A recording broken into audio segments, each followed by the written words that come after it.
सोचकर बड़ा निर्णय लिया। अब बरारी से लेकर ममलखा तक बांध बनाने की बात जिलाधिकारी ने कही और इसके लिए प्रस्ताव भेजा गया है। साथ ही बाढ़ आपदा के निर्वतमान मुख्य अभियंता अनिल सिंह पर कार्रवाई करने के निर्देश जिलाधिकारी ने दिए हैं। उन पर आदेश को गंभीरता से नहीं लेने और बांध को लेकर दिए गए प्रस्ताव पर ध्यान नहीं देने के आरोप भी लगे हैं। जेबीहार झारखंड इसकी मांग लगातार करता रहा है। हम काफी लंबे समय से ये बात करते आए हैं कि अधिकारियों की लापरवाही से मसाड़ू गांव खत्म हो रहा है, लेकिन अब जिलाधिकारी ने उन पर कार्रवाई की है। साथ ही बचे हुए हिस्से में तेजी से कटाव रोधी कार्य कराने का निर्देश भी दिया है। वहीं जिलाधिकारी ने कहा है कि 42 पीड़ित परिवारों को जल्द मुआवजा भी मिलेगा।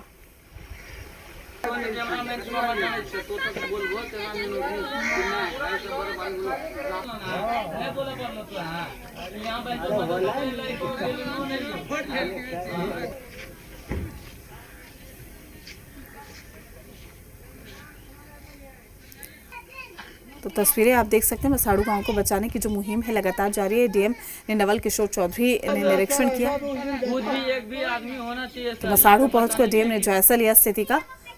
क्या कुछ स्थिति फिलहाल बनी हुई है। बरारी से ममलखा तक बनेगा अब बांध, ताकि ग्रामीणों को किसी प्रकार की कोई दिक्कत ना हो।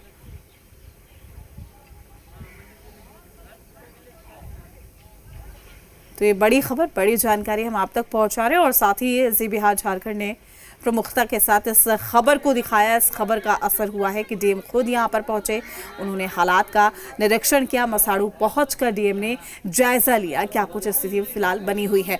तो आपको बता दें कि जो बचे हुए हिस्से हैं तेजी से कटाव रोधी कार्य कराने का निर्देश भी दिया गया है। जिलाधिकारी ने कहा कि 42 पीड़ित परिवारों को जल्द मुआवजा भी मिलेगा। तो इस खबर को हमने प्रमुखता के साथ दिखाया। तमाम जानकारी के साथ हमारे संवाददाता अश्वनी हमारे साथ जुड़ चुके हैं। अश्वनी, जेबीहार झारखंड की खबर का असर, और यही वजह है कि यहाँ के लोग जिस कदर परेशान थे, हमने इस खबर को प्रमुखता के साथ दिखाया और अब उसका सीधा असर दिखाई दे रहा है।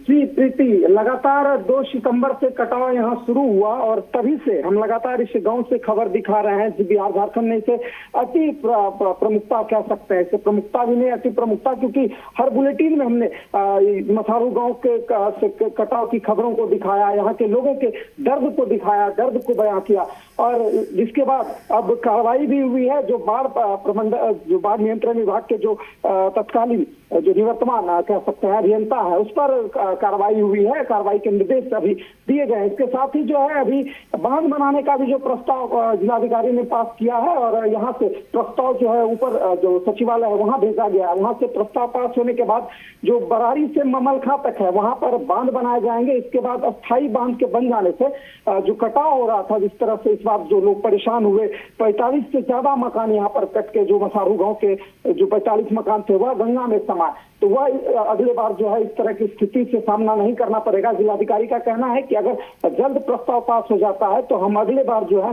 गंगा का जलस्तर बढ़ने से पहले बांध को जो है लगभग तैयार कर लेंगे। फिलहाल 42 परिवारों को प्रशासन ने चिन्हित किया है, उन्हें मुआवजा मिलेगा। इसके साथ ही जमीन देने की बात जो है प्रशासन की ओर से की जा रही है कि पीड़ित परिवारों को जमीन दिया जाएगा। वहीं अभी दूसरी तरफ मसाड़ू से आगे मलखा की ओर चांचक है, वहां पर कटाव तेज हुआ है, वहां भी तेजी से कटाव हो रहा है। तो फिलहाल जल संसाधन विभाग को भी आदेश वहां पर कटाव रोधी कार्य के लिए दिया गया। जी बिल्कुल अश्वनी, और यही वजह कि देखिए खबर का असर हुआ है, लेकिन फिलहाल डीएम ने खुद पहुंचकर वहां पर निरीक्षण किया है।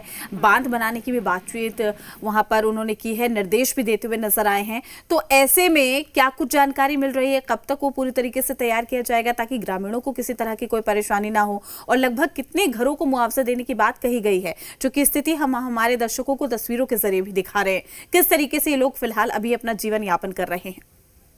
बिल्कुल प्रीति, स्थिति पूरी तरह से अब बदतर हो गई है। बंजारन की जिंदगी, जो लोग कभी घर में रहते थे, अच्छे घर में रहते थे, वो अभी बंजारन की जिंदगी जी रहे हैं। सड़कों पर तो स्कूलों में आशियाना बनाए हुए हैं। तो उन पीड़ित परिवारों को 42 परिवारों को प्रशासन की ओर से चिन्हित किया गया है, लेकिन लगभग कुल 50 परिवार हैं और 42 परिवारों को प्रशासन ने चिन्हित कर जल्द मुआवजा देने की बात कही है और स्वीकृति पत्र, मुआवजा देने से पहले स्वीकृति पत्र दिया जाएगा। उसके बाद डायरेक्ट इनके खाते में मुआवजा की राशि जो है वह पहुंचेगी, जिस तरह से जीआर की राशि पहुंची थी बाढ़ पीड़ितों में। तो उसी तरह से 42 परिवारों को चिन्हित किया है और साथ ही जो बांध के निर्देश है, बांध पर यही कहा जा रहा है कि अगले साल तक बांध को जो है प्रस्ताव जल्द पास होता है तो अगले साल तक लगभग बांध को जो है तैयार कर लिया जाएगा। इसके साथ ही जो इंजीनियरिंग कॉलेज तरफ जो कटा होता था या डीपीएस के पीछे कटा होता था या फिर जो मसारू और इंग्लिश फरका में कटा होता था, तो ये कई गांव जो है बचेंगे, कई शिक्षण संस्थान भी इससे बचेंगे। जी शुक्रिया आपका अश्विनी, तमाम जानकारी साझा करने के लिए। अपडेट हम आपसे लेते रहेंगे।